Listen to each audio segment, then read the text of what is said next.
Hi, welcome back to this course Issues in Bioethics. This is the unit 4 of module 2, which will deal with the deontological approach.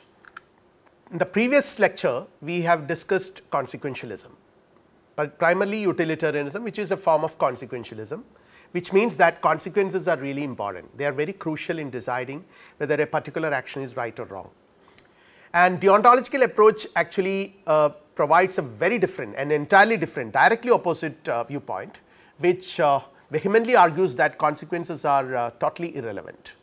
What decides an action, right or wrong, is not consequences, but whether that particular action is performed in accordance with duty. So, the morality of an action, when you talk about the morality of an action, the consequences have no role to play. So, there are three important things to keep in mind. The first one is the intrinsic nature of the action has to be taken into account, not consequences, because consequences are not intrinsic to the action. They are dependent on several factors which might not be having any direct bearings on the action. So, consequences have nothing to do with the intrinsic factors. The second one is motives behind the action is very important, which we have seen is not really relevant according to utilitarianism. And then the third one is action being in accord with some rule or principle. This is what I meant by duty. What is that rule or principle is the most interesting aspect in deontological framework, because according to deontologism or according to Kantian deontologism, because it was Immanuel Kant's philosophy or ethical theory, we are going to elaborately discuss under this title. And according to Kant, what makes an action right is whether it is rule bound, whether it is based on a principle. What is that rule? What is that universal rule on the basis of which the action is performed? And it is this universal rule which is the duty. To perform an action on the basis of a universal rule is the duty of any rational agent according to Kant. See, Kant is a philosopher of enlightenment, or rather arguably the most important philosopher of the Enlightenment era. Kant has written a very famous essay, What is Enlightenment?, which begins with the statement that enlightenment is a freedom from self-imposed tutelages. So, it is concerned with freedom, and freedom from what? Freedom from self-imposed tutelages. All restrictions, all those factors that restrict your thinking have to be overcome. How do you attain that freedom? That freedom can be attained only by following certain rules, following certain principles. What are those principles and rules? And Kant has one single answer to this question. It is a universal rule, it is a universal law, the universal principle of reason. Following the dictates of reason, which everyone is capable of doing. Every rational creature, every human being are capable of doing that. So, there is no way which is left before humanity, because human beings are rational. We have to be rational and we have to behave like rational creatures, because we are rational creatures. And the only way we can do that is by following the dictates of reason, and that is by being moral, by following our duty, our moral duty. Deontologism is one of those most important forms of non-consequentialist ethical theories. The other forms are natural law ethics, which we have already seen, and divine command theory. These two things we have already seen. They are also the concern is not consequences of an action. Natural law is just simply says that what is natural is right, and divine command, whatever God has commanded is right. So, your duty is the commands of God. So, where consequences are not relevant at all, whatever God has said you have to follow. But there is an important difference here in deontologism, though it is also a consequentialist ethical theory. We will see that. The Greek word deon actually means duty, and the term deontology is derived from that word. So, it emphasizes duty, but the concept of duty is very different here, because the term duty can be understood in different ways. For instance, in the concept of dharma, which was quite prevalent in the Indian tradition during ancient days. Dharma can also be understood as a kind of duty, but it was a role based duty. It was based on the function a particular person has to deliver in the society. But here for Kant, the concept of duty is entirely different. It is to follow the universal law of reason regardless of the function. Whatever role and function you are associated with in the society, you have to follow certain things, and that is what duty is. So, it affirms the moral quality of action should be judged in the non-consequentialist manner, and the Kantian theory takes for granted the existence of ordinary moral consciousness. So, this is a very interesting starting point for Kant. There is an observation made by Alastair McIntyre, who says that you can have a comparison with Kant's theory of knowledge, which he elaborated in his first critique, the Critique of Pure Reason, and his ethical theory, which is discussed in the second critique, the Critique of Practical Reason. There are similarities as far as the methodology is concerned.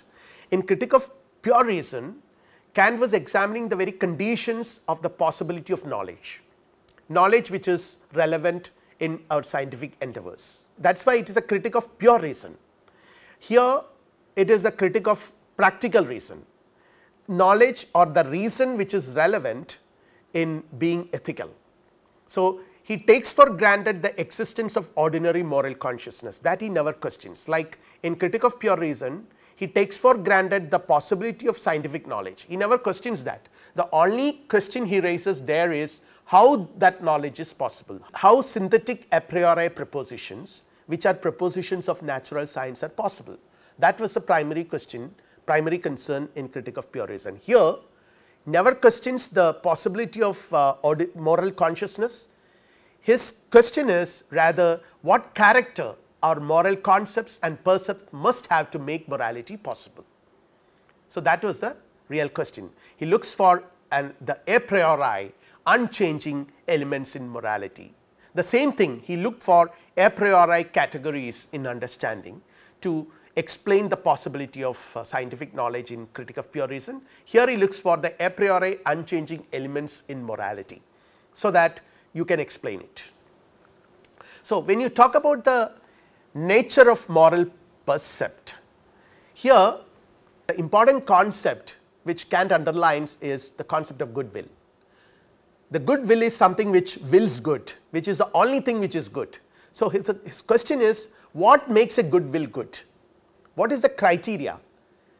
Whether consequences are the criteria? An action performed on the basis of goodwill leading to good consequences, so that it is good. So, the will based on which a particular action is performed, if that leads to good consequences, we can call it a goodwill.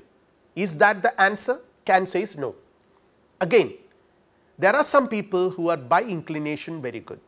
There are many people whom we know who might be very good by nature. They do not reflect about ethical quality of their actions, they are by nature very good. So, they do good things out of inclination. They are really not conscious about whether a particular action is dutiful or not. They simply do that because that is their nature, that is their inclination. Kant says that such actions based on inclinations are not, they do not qualify to be called as good actions. Then divine command, some people base their actions on the basis of divine commands. Again, this is not ethically good action according to Kant. Then what conditions are important here is what motives and intentions make the goodwill good. These are the questions which he was trying to answer, and he says that it is goodwill's only motive is to do its duty for the sake of doing duty. Duty for the sake of duty, duty for duty's sake, nothing else. There is no condition that makes a particular goodwill good. There are no external conditions. What makes a particular goodwill good is the goodwill itself. Goodwill intends to do it because it is its duty. Duty is done neither with selfish interest nor out of inclination reflect a goodwill. So, this is what I have already mentioned. Just because you do it because you are like that, it does not reflect the goodwill. And when you reflect upon the nature of duty, because you have been saying a lot about duty, the very central concept in deontologism is the notion of duty. What is this duty? So, here I have already pointed out this, the emphasis Kant gives to the concept of law. A person's duty can be compared to a law, a rational universal law, something which cannot be violated, something which is unconditional, that is why it is universal, and something which you cannot violate because its violation leads to a kind of inconsistency, that is why it is universal and rational. So, a rational principle is something which you cannot violate without committing inconsistency, without being inconsistent.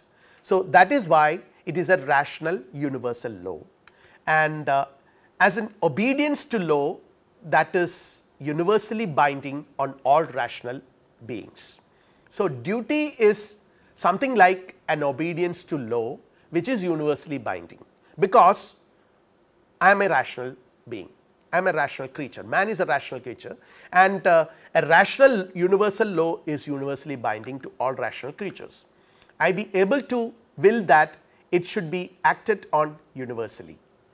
Again, I can without inconsistency do that. So, that is why this statement, an ought implies a can, is so central to Kantian ethics. It was Kant who first pronounced it, an ought implies a can, because if there is no oughtness, there is no ethics. Ethics basically talks about one ought to do certain things, only then by doing certain things it becomes good. What the very concept of good consists in the idea of oughtness, or rather ought points to what is good. In order for ought to point to what is good, ought should be presupposed by a can. I should be able to do that. Say for example, if all of us know that copying in exams is wrong, and one ought not to copy in exam. From a ethical point of view, we can say that one ought not to copy in an exam. One ought to be fair, one ought to do certain things. Why? Because one can write an exam without copying, that possibility is there. You have the freedom to choose. You can either copy or not copy. So, there is a choice, and you have chosen what? To copy the exam, then it is inconsistent with the universal law. This is what Kant was trying to point out. By committing a mistake, by committing what is wrong, you are committing a logical error. It is inconsistent with the universal law. And the universal law is objective and unchanging. Unethical acts are inconsistent, because when we act unethically, we have to act on a principle which is universal, and unethical acts are not so. So, what is that universal principle? That is a question. There is something called principle of universalizability, that any act which you perform, Kant says it should be a categorical imperative, an imperative which is categorical. Imperative means you cannot, you have to do that, and it is categorical. So, there are three kinds of normative laws according to Kant. I will just briefly discuss this, and then we go to the principle of universalizability. Kant says that there are these hypothetical imperatives which are conditional statements, which are conditionally imperative. They are good only for certain groups of people under certain conditions, have certain ends in view. So, say for example, you ought to do this, you ought to study well, so that you will get good grades. If you wish to get good grades, you have to study well. So, it is hypothetical.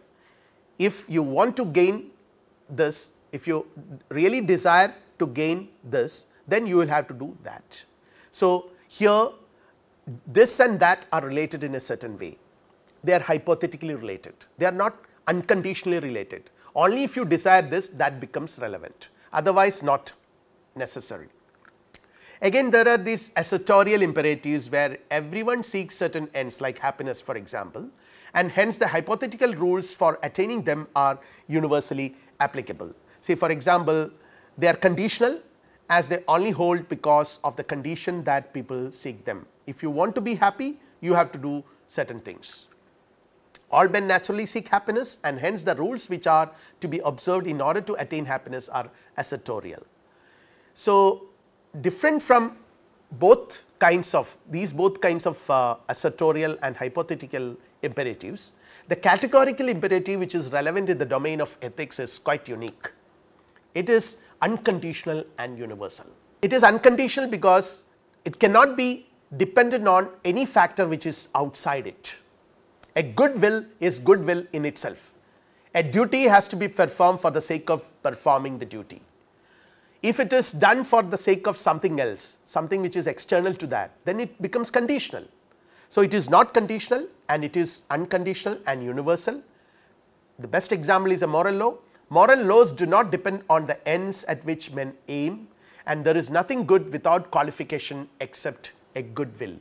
What makes a good will? There is no consequences that come into the picture. The good will in itself is good. So, all other forms of goodness are conditional and the rules for attaining them are hypothetical. Say for example, money is good, no doubt, or fame is good, but money, fame and all these things are good for the sake of something else. They are not intrinsically good, they are only instrumentally good, but there is only one thing which is intrinsically good, which is unconditional in therefore, and that is the will, the good will. So, here command to which what is good is categorical. When you talk about the categorical imperative again, it is a moral law we have mentioned. Moral law is the only example which we could cite for a categorical imperative, and the moral law has the nature of a command. We will see what sort of a command it is. It is actually what Kant says is a command of reason, and the command of reason does not have its source anywhere outside. It does not come from outside of us, it should come from inside, because we are all embodiments of reason. Reason is there within us. So, it is something which we command to ourselves, or rather reason commands to ourselves. So, moral law has the nature of a command. The term imperative emphasizes the aspect of obligatoriness in the moral law.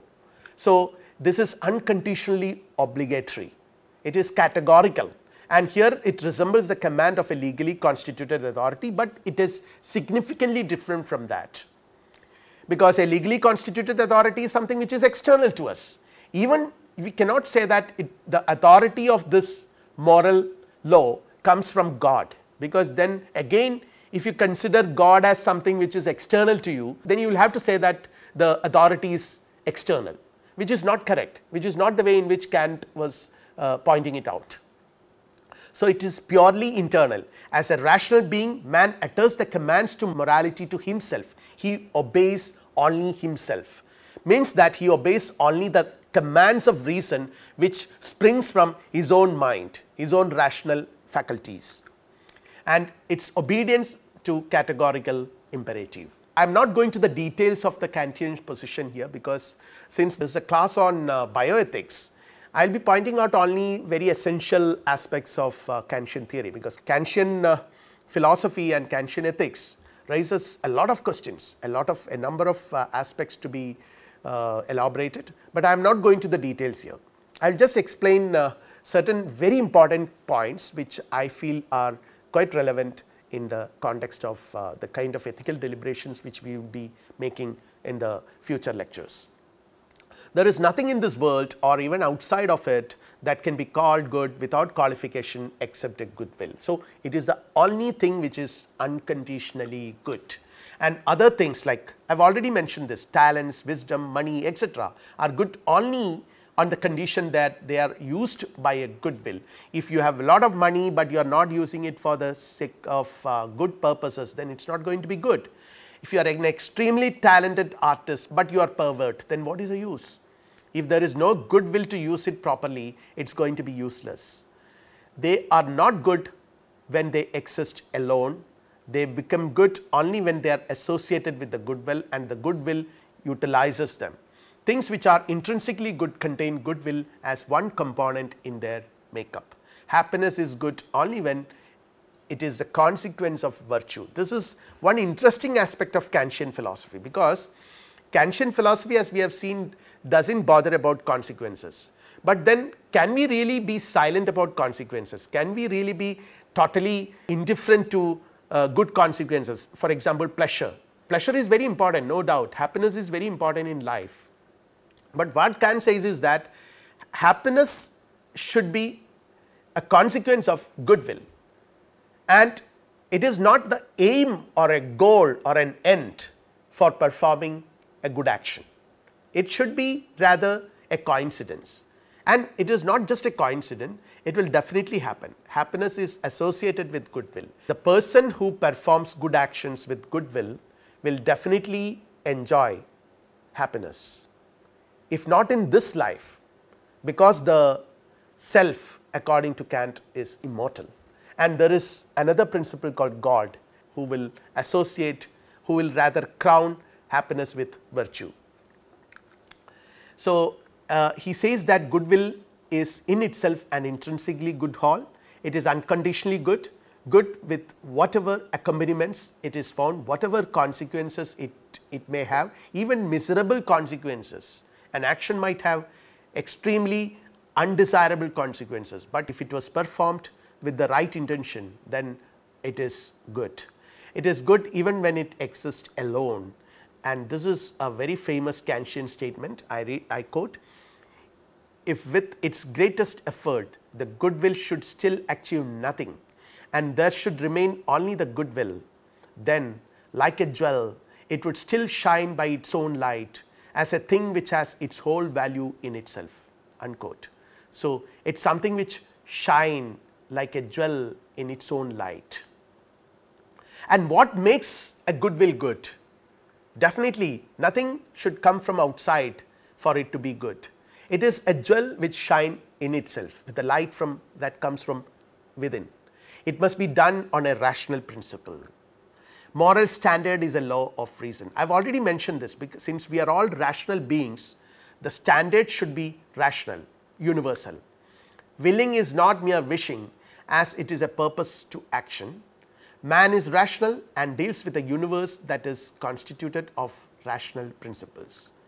So, there is no need of an external motivations like God command or eudaimonia. See, these are often cited as reasons for doing your duty or performing certain kinds of action, that certain forms of action might lead to kind of happiness called eudaimonia, or even God's will, you are talking about God's will. So, you can consider them as your ultimate motivation, but Kant would say that there is no need of such external motivations like God's command or eudaimonia to act good.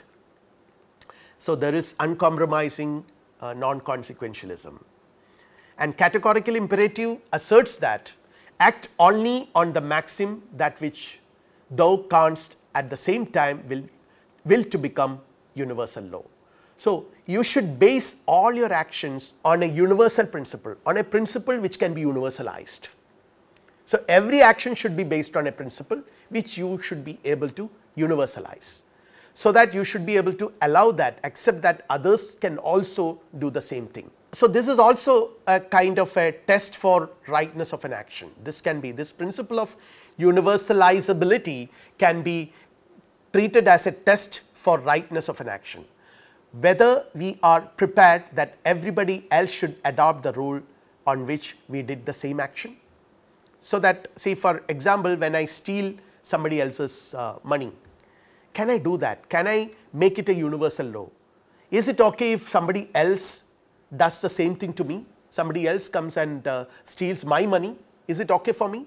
If since it is not okay for me, I cannot make it a universal law, and I should not do that, perform that action, because if I do that, then it is inconsistent, then I am going against the universal law, the universal principle.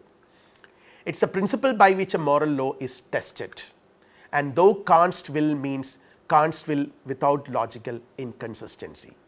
If I cannot do that, then that means I cannot do that without encountering inconsistency. And we will conclude with a note on this, because I have already briefly mentioned this. When we talk about consequences of an action, particularly from the utilitarian perspective, they have been emphasizing a lot on happiness, pleasure, and utilitarianism talks a lot about pleasure, that which makes a particular action good. The consequence of an action should be pleasure. There is a way in which they see that there is a very close link between virtue and happiness. What makes an action virtuous is the happiness to which that action leads, the quality and quantity of happiness. But Kant says that happiness cannot be the end of morality and consequences are irrelevant in assessing a particular action. He emphasizes on the unvarying moral law and talks about a duty which is irrespective of consequences. We have already seen all these things. But then the most important question is, can we justify morality in the end there is no happiness? If a right action is performed and which does not lead to any consequences which are pleasurable or which leads to the happiness of the person who performed it, can you really justify morality? That is the question. Can we justify morality if virtue is not rewarded by happiness? Virtue has to be rewarded by happiness, but otherwise it does not really make any sense to a common ordinary person. Kant will have to then show there is a way in which duty and happiness are linked, though happiness as a consequence of a particular action is totally irrelevant in deciding whether that particular action is right or wrong. But at the same time he has to show that there is an important way in which duty of a person is linked with happiness. Duty is crowned with happiness at the end, it has to be there. So, it is in this context Kant talks about the three important postulates of reality: God, freedom and immortality of the soul. Freedom, as I already mentioned, is what makes morality possible, because as he said in the beginning, I have mentioned this, an ought implies a can. Without that can, without freedom, can means freedom, I can do means I am free to do that. Without that can, without that freedom, oughtness or morality becomes irrelevant. Again, duty needs to be crowned with happiness at the end, that should happen, but it need not happen in this life. It is in this context Kant introduces the concept of immortality of the soul. There is a soul which is immortal, who is the performer of action, who is the agent of action and who is the enjoyer of the rewards of action, who will enjoy the rewards, who will be crowned with happiness later. If that does not happen in this life, it is going to happen later. So, there is a concept of immortality, and in this sense Kantian morality also talks about some sort of a what you call religious ideal, which is actually not really important to understand or appreciate Kantian deontological position. Then there is a need of God who will bring this, who will crown this. God unites happiness with virtue in the immortal soul. This is what God does. What makes, as far as we are concerned, when we deliberate upon issues in modern bioethics, the ethics of categorical imperative has got both conceptual and historical importance. Because historically, as I already mentioned, Kantian theory comes at a time when that was a time of enlightenment, and enlightenment is also a time where the individual was emerging. The emergence of individualism was one of the most important things that has happened during this period. So, Kantian philosophy has actually reasserted this emergence of individualism in that period by conceiving an individual who is free of external considerations, who can follow independent of other influences, the imperative, the categorical imperative, the duty. So, the ethics of unconditional duty of the rational individual. So, the notion of unconditional duty presupposes an individual who is rational, an individual entity who is rational, who is independent, who is autonomous. So, the concept of autonomy, which modern bioethics talks a lot, is actually derived from this Kantian ideal, the categorical imperative. The ethics of categorical imperative is so important in that context for modern bioethics. Individual is not influenced by any external authority, or the very possibility of conceiving an autonomous individual is rooted in the ethics of categorical imperative, and the notion of duty, the idea of duty, not associated with any social role. So, just because I occupy a particular office in society or belonging to a particular section of the society or a class of a society or a caste of a society, these factors are unimportant. What is important is my existence as an individual, my status as an individual, as an autonomous individual. And duty is defined in terms of categorical imperative. The ethics of the rational individual is the most important enlightenment ideal, which becomes very important, very relevant when we deliberate upon modern bioethics later. We will see that in coming lectures, and for the time being we will wind up our discussion on categorical imperative and mostly on the major ethical theories which we thought we would be covering in this course. In the next lecture, we will discuss the principalist approach, which talks about the important principles that can be treated as the very pillars of modern bioethics. Those who conceive these principles as important do not claim that they are universally valid, but they say that they are reasonably universal. They are almost in all ethical deliberations, this come into picture. So, we will discuss those important approach with those principles in the next lecture and try to wind up our discussion on the theoretical approaches with one more lecture. Now, we will wind up this lecture. Thank you.